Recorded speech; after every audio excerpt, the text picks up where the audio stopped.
കൊല്ലം പുനലൂരിന് സമീപം ആളുകേറാമലയിലെ ദുരൂഹമരണം പോലീസിന് കുറെ വട്ടം കറക്കിയ കേസാണ്. മരിച്ച ആളെയോ കൊലയാളികളെയോ കണ്ടെത്താൻ കഴിയാതെ അന്വേഷണ സംഘം ഇരുട്ടിൽ തപ്പിയത് 2 മാസത്തോളം. കഴിഞ്ഞ സെപ്റ്റംബർ 23-നാണ് റബ്ബർ മരത്തിൽ ചങ്ങല ചുറ്റി മരത്തിലൂടെ താഴിട്ട് പൂട്ടിയ നിലയിൽ മൃതദേഹം കണ്ടെത്തിയത്. ഒടുവിൽ കൊലപാതകത്തിൽ പ്രതിയെന്ന് സംശയിക്കുന്ന ആളുടെ ചിത്രം പോലീസ് പുറത്തുവിട്ടിരിക്കുന്നു. ഏറെ കോളിളക്കം സൃഷ്ടിച്ച കേസിൽ 2 മാസം പിന്നിടുമ്പോഴാണ് പോലീസിന് ആശാവഹമായ നിലയിൽ ഒരു തുമ്പ് കണ്ടെത്താനായത്. ആളുകേറാമലയുടെ അധികം അകലെയല്ലാത്ത പെട്രോൾ പമ്പിൽ നിന്നും കന്നാസിൽ പെട്രോൾ വാങ്ങിയതെന്ന് സംശയിക്കുന്ന ആളുടെ ചിത്രമാണ് പോലീസ് പുറത്തുവിട്ടിരിക്കുന്നത്.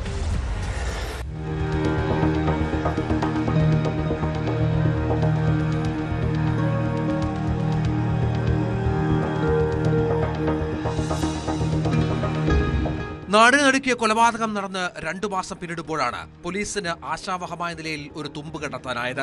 കൊലപാതകം നടന്ന മുക്കടവ് ആളുകേറാമലയിൽ നിന്ന് 1 കിലോമീറ്ററിനുള്ളിൽ സ്ഥിതി ചെയ്യുന്ന പമ്പിൽ നിന്നും കന്നാസിൽ പെട്രോൾ വാങ്ങിയെന്ന് സംശയിക്കുന്ന ആളുടെ ചിത്രമാണ് പോലീസ് പുറത്തുവിട്ടത്. ഇയാളാണ് കൊലപാതകം നടത്തിയതെന്നാണ് സംശയം. കൊല്ലപ്പെട്ട ആളെ കണ്ടെത്താനായി പോലീസ് സംഘം ഇതര സംസ്ഥാനങ്ങളടക്കം തെരച്ചിൽ നടത്തുന്നതിനിടയിലാണ് അന്വേഷണ സംഘത്തിന് നിർണായകമായ തുമ്പ് കിട്ടിയത്.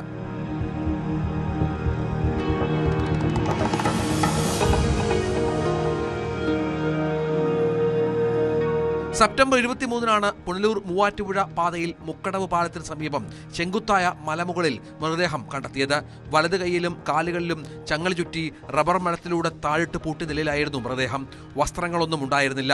തീ വെച്ച് മുഖം വികൃതമാക്കിയിരുന്നു. മൃതദേഹത്തിനടുത്ത് നിന്ന് കീറിയ നിലയിൽ ഒരു ബാഗും അതിലൊരു മിഠായിയും കുറച്ച് നാണയത്തുട്ടുകളും ഒഴിഞ്ഞ കന്നാസ്, കുപ്പി, കത്രിക എന്നിവയും കണ്ടെടുത്തിരുന്നു.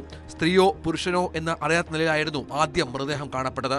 പിന്നീട് പാരിപ്പള്ളി മെഡിക്കൽ കോളേജിൽ നടത്തിയ പോസ്റ്റ്മോർട്ടത്തിൽ 40-നും 50-നും ഇടയ്ക്ക് പ്രായമുള്ള പുരുഷനാണ് കൊല്ലപ്പെട്ടതെന്ന് വ്യക്തമായി. ഇടതുകാലിന് സ്വാധീനമില്ലാത്ത ആളാണിതെന്നും മൃതദേഹത്തിന് 1.5 ആഴ്ചയോളം പഴക്കമുണ്ടെന്നും പോസ്റ്റ്മോർട്ടത്തിൽ കണ്ടെത്തിയിരുന്നു. എന്നാൽ കൊല്ലപ്പെട്ടയാളെയോ കൊലപാതകം നടത്തിയ ആളെയോ കണ്ടെത്താനാകാത്തതിനാൽ അന്വേഷണം വഴിവിട്ട നിലയിലായിരുന്നു. നിലവിൽ ലഭിച്ച തെളിവുകളുടെ അടിസ്ഥാനത്തിൽ അന്വേഷണം ഊർജിതമാക്കാനാണ് തീരുമാനം.